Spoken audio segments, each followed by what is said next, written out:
Hello, I'm Wayne Pearson. Welcome to Ultimate Outdoors. This week I'm on the Arapahoe River just east of Lakeland, Georgia, and we're going to be floating the river. We're using a boat with a good trolling motor, and I'm joined by my good friend Fred Carter, and we're going to be fishing for panfish known as a river redbreast. Very tasty and a lot of fun. You know, I turkey hunt, I love the elk hunt, I love the deer hunt, I love to do it all. One of the passions that I have is river fishing. I grew up on the river. Some people call me a river rat because I love it. I know every nook and cranny on every one of these rivers. I know every hole. I know what these fish are going to do, what they're not going to do.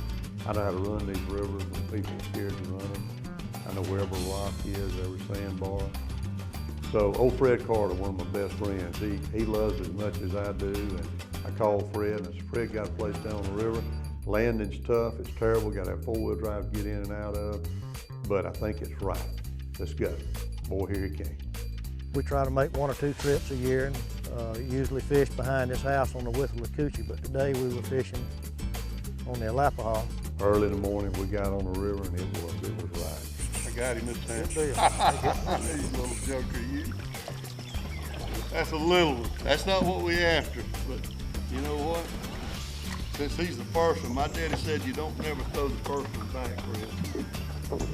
You know? Your pants right. Well, he's a grinner, he's a little one. They're gonna be fish on both sides of the river here. I take a little beetle spin or a little jig and I take a little Hildebrand blade, a gold blade, and sometimes I put it on a 1/16 ounce head whenever I want to get my bait down a little more. And then I take a little slider worm that's black, a chartreuse tail on it, and I put that on it. It's got to run perfectly straight. A little better fish. That sounds like a better fish. Well, he is. Wayne likes to experiment with different color blades. I like the gold blade. We fish with some crankbaits occasionally, little white crankbaits. They're hard to find. When we do find them, I try to buy all they have in the store.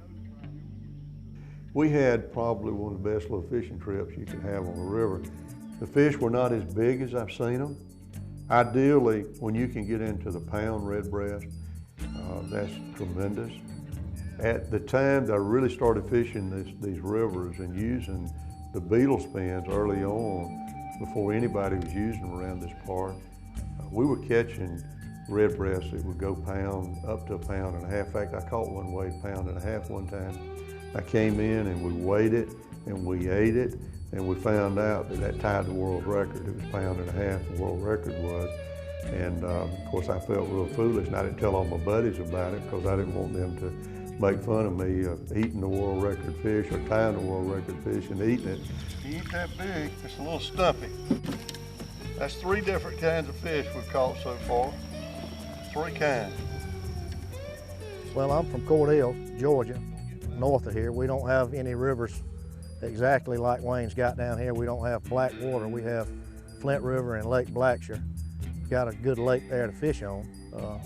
Good bass fishing, crappie fishing. But as far as river fishing, we just don't have the quality that Wayne's got down here in these smaller rivers.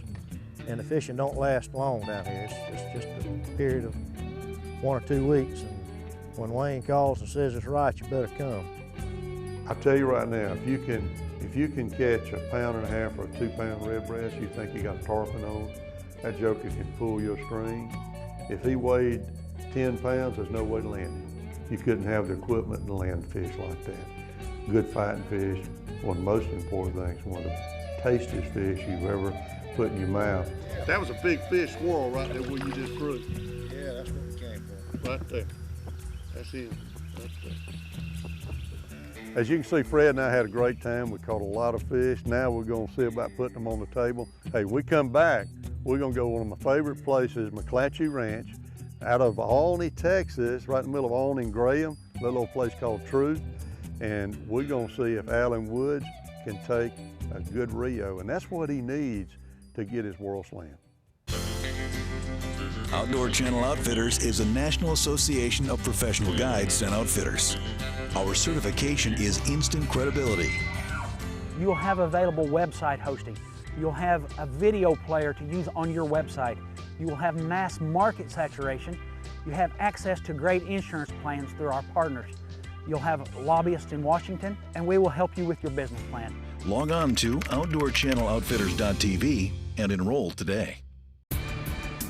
Matador Ranch is the location for trophy whitetail and mule deer. We offer world-class lodging and dining to complement a unique hunting experience on our beautiful, privately owned 130,000-acre ranch.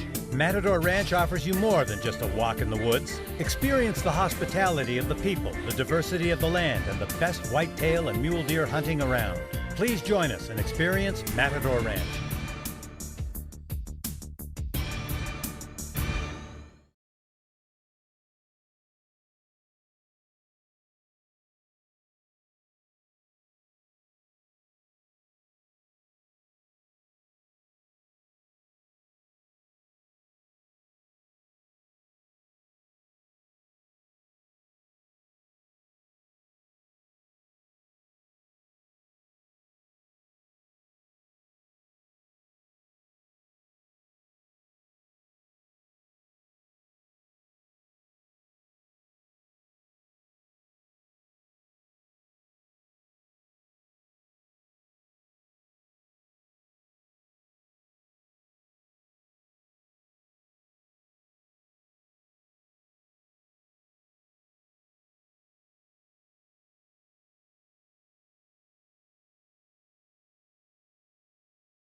Ultimate Outdoors is brought to you by Outdoor Channel Outfitters, an organization for the outfitter by the outfitter. By Outdoor Channel Outfitters Unlimited, an organization for the outdoor enthusiast. By Outfitter Tough. By the Matador Ranch. By the Quinlan Ranch. By Southern Company, energy to serve your world. We're gonna go one of my favorite places, McClatchy Ranch, out of Alney, Texas, right in the middle of Alney and Graham, a little place called Truth. And we're gonna see if Alan Woods can take a good Rio, and that's what he needs to get his World Slam.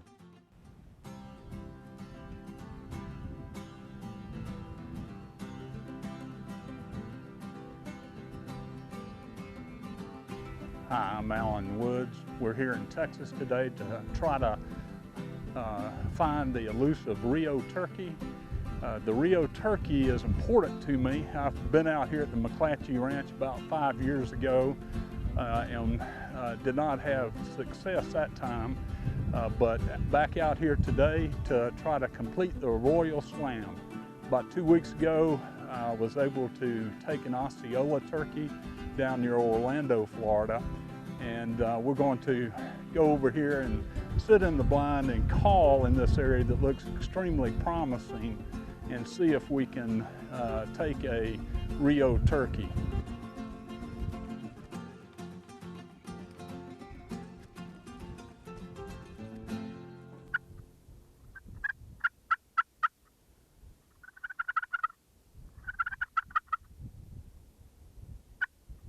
There's one hen out there. It looks like she's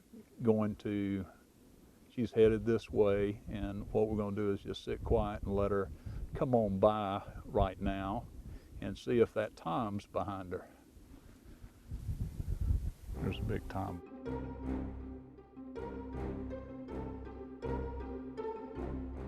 The bird's out about 50 yards.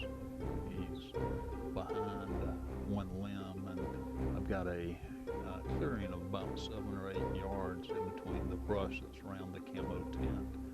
And if you'll walk on up a little bit more, I'm gonna see if I can take the shot. It looks like he's walking up a little bit closer. What I'm gonna do is turn my red dot, target sight, and I'm gonna take the gun off safety. I'm gonna see if I'm going ahead and taking him right now.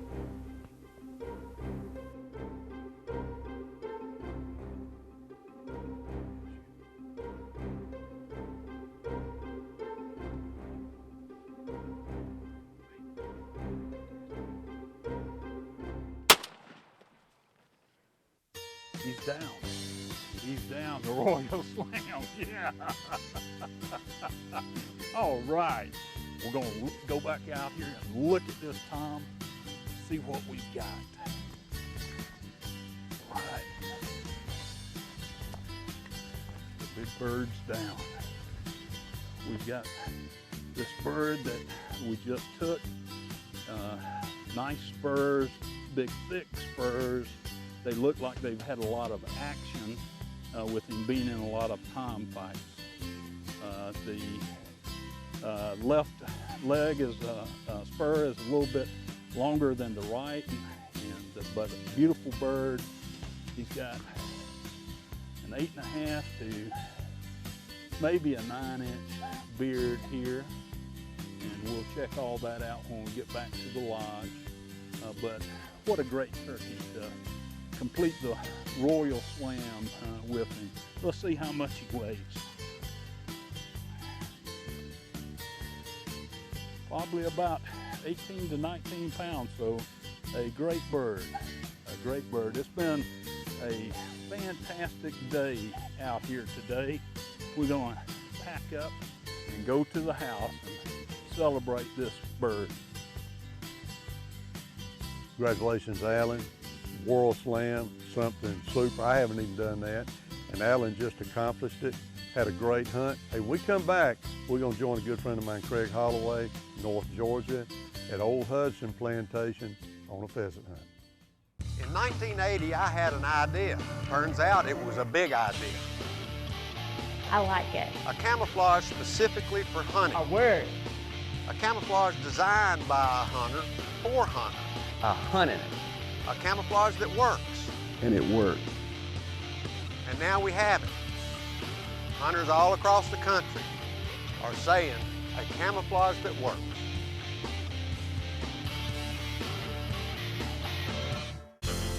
Outdoor Channel Outfitters Unlimited is a national association for outdoor enthusiasts of all skill levels. Membership is open to anyone.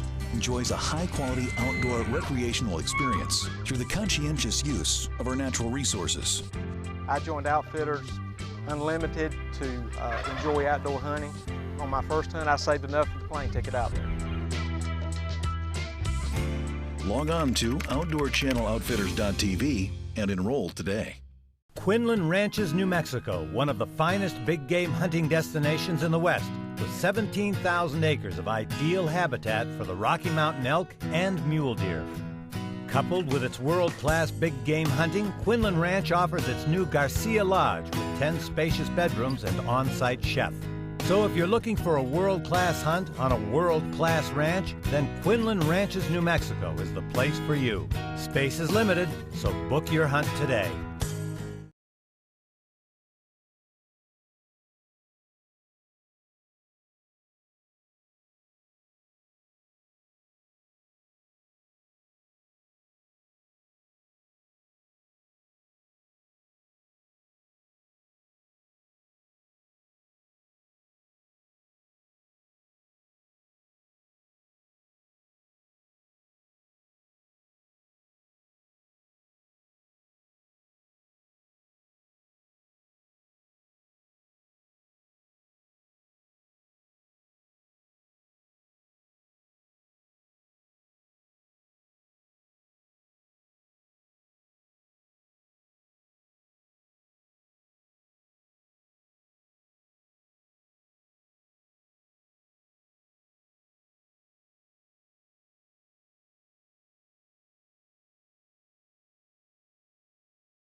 Welcome back to Ultimate Outdoors. We're in Middle Georgia, well, just North Georgia to me, not far from Edenton, Georgia.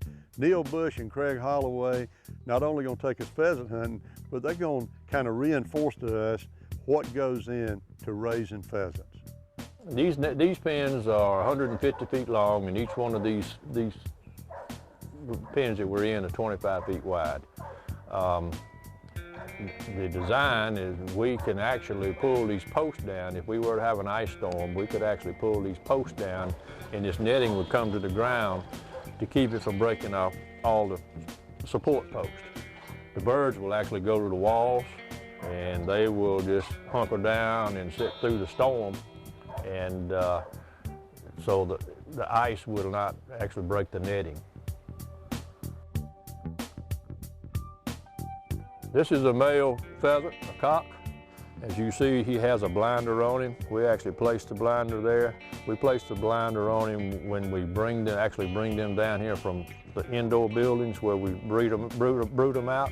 We put the blinders on them when they're about 5 and a half, 6 weeks old, and then we release them down here. Like I said, the purpose of this blinder is strictly to hold down the cannibalism. Everybody wants the male bird. The male bird has all the coloring, all the feathering in him, and everybody wants tail feathers.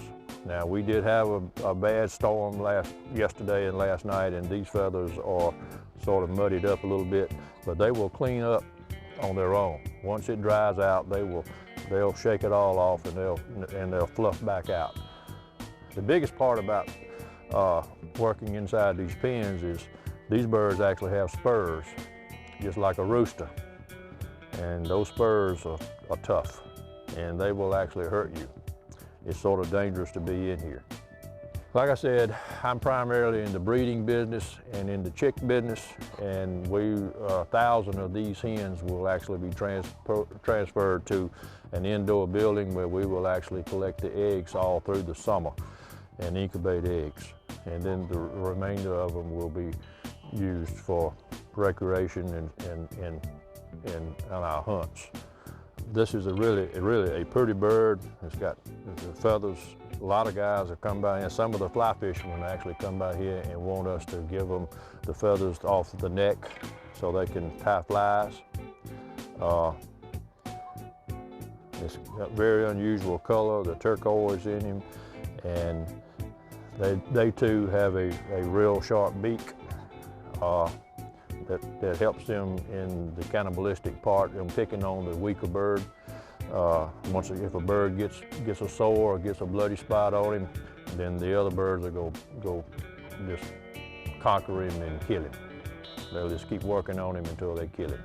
They have little feathers sitting on their head that look like ears. See the ears? See the feathers sticking up, they look like ears, and that's part of some of the feathers that the fly fishermen want.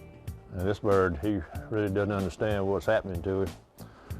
He didn't know he was going to be on TV. And when we sell the birds, when we have an order for pheasants, we'll take the blinders off of them.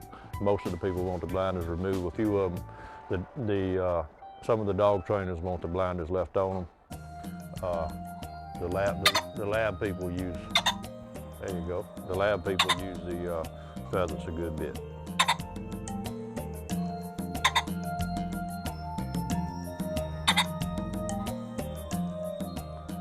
I let him do all the talking.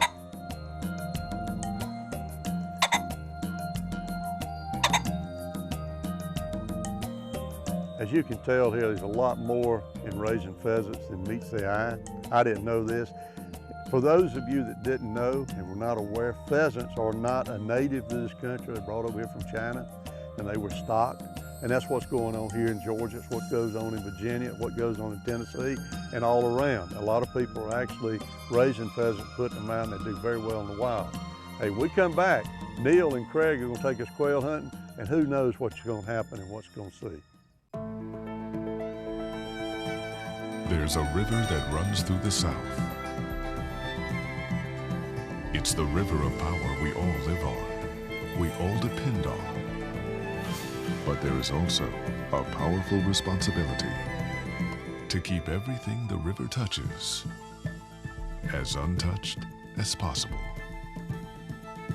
We're Southern Company, and we make it run.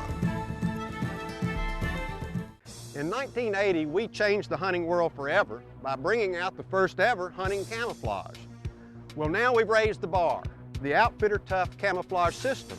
All 3 patterns in our Outfitter Tough Camo line are designed so they can be worn separately or together to create the best camouflage possible. Right now, all items in our online store are 30 to 50% off. Take advantage of this summer blowout sale by logging on to www.outfittertough.com today.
Ultimate Outdoors is brought to you by Outdoor Channel Outfitters, an organization for the outfitter by the outfitter. By Outdoor Channel Outfitters Unlimited, an organization for the outdoor enthusiast. By Outfitter Tough. By the Matador Ranch. By the Quinlan Ranch. By Southern Company, energy to serve your world. Welcome back to Ultimate Outdoors. We're right out of Edenton, Georgia, hunting with Neil Bush, Craig Holloway, and that guy Glenn Johnson, quail hunting, and you never know what you're gonna see and what's gonna happen. Craig, this is one of our easier fields. It's no briars, it's easy walking. Elderly people, I mean, you can have carts, and Glenn, we were here just what, a week or so ago? A couple of weeks ago back. And we had 2 elderly guys started walking, and then they felt like they needed to ride, and we got them a cart, and they followed the dogs on the cart. And we can set a hunt up like that with no problem out here. Yeah. You just set it up. Hey, that's the key, man. There's just so much diversity out here. Once again, it's what kind of hunt do you need? What kind of hunt do you want? Right. And then go from there. Right.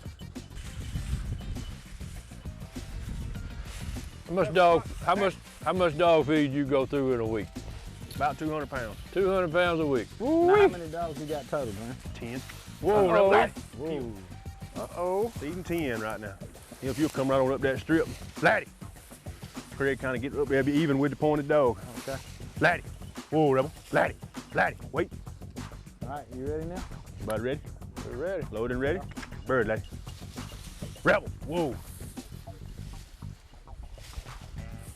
Bird, Laddie.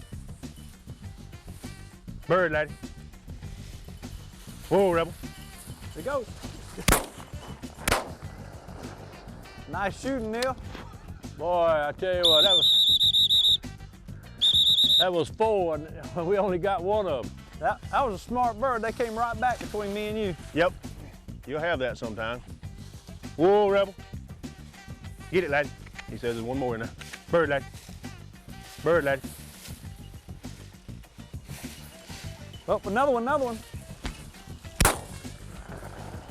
Catch it up, lad. Here, catch it, catch it, catch it, catch it. Bird, lad. Rebel. How's that? I think that bird's dead, Neil. Catch it, laddie. Good boy, here. 2 out of 2. Man, Tell you what. He's hot. he's hot. He's on fire. Well, it's kind of like, I guess it's home court advantage, man. That's We're right. out here That's his true. He's place. got a little bit of home field advantage on you. I wonder how he got all the birds to fly in his direction out of that whole covey. Well, he's the man that feeds them. Man, I hear you. I hear you.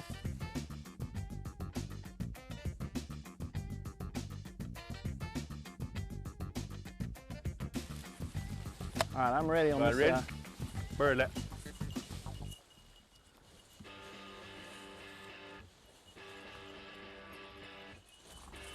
Get him. Good shot. Good shot. Take it, take it, take it, take it, take it. Well, you know, I didn't even shoot a pine tree with that one. Rebel, fat, here. Up.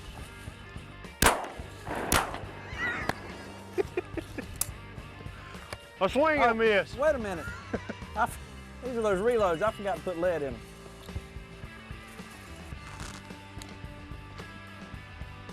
I tell you one thing you always need to do is pick up your brass. That makes the landowner happy, keeps the fields clean, and it's just all around good for the environment. And I don't need to leave so much lead laying around on this field without putting it into a bird. Oh, we got a point right down there. Whoa, Rebel. Laddie. Laddie. Whoa, Rebel. Everybody ready?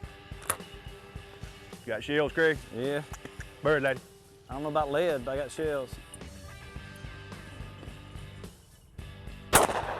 Fetch it up, fetch it up. That was nice. That was a good shot. Laddie, here, fetch it. Fetch it, Laddie.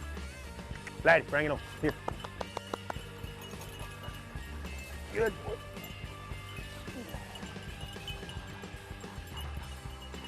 All right, let's go right in here and see if we can't find another one. Yep. All right, Glenn, where are the birds? Let's see what we can find up front here. Hold on, Charlie. Get close in here, Rebel. Hold on, Charlie. You got him birdie. Whoop, good, got a point there. Laddie. Whoa, Rebel. Are you ready? I'm ready on this side. Bird, Laddie. Bird, Laddie. Bird, Laddie. Fetch it up, fetch it up. Fetch. Man.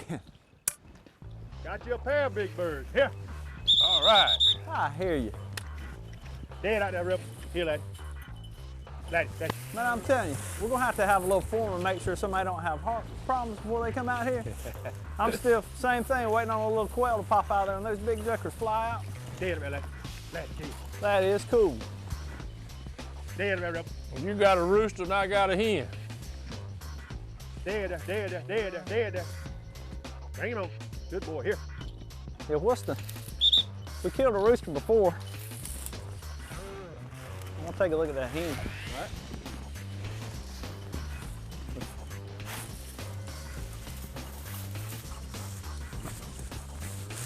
Now, is that the same kind of pheasant? It's Same just one's a male? kind of pheasant. One's a male, one's a female. That is very cool. That's right. That's an unexpected treat. Yep. Right. Yep. We probably have some more. We had a tower shoot a few days ago and they did not get them all. So those birds are out here. My bird, So it's not that uncommon to run across these things where you got your quail. That's right, especially, you know, a few days after a tower shoot. So, and those were in that clump of bushes right there. They've probably been feeding around out here in the field, and as we came around, they clumped up in there. Huddled up. Huddled up. Yep. This way. You see, these guys had a great time, and that's what quail hunting's about. It's camaraderie and fellowship and the action that goes with it. Hey. I hear you, bro.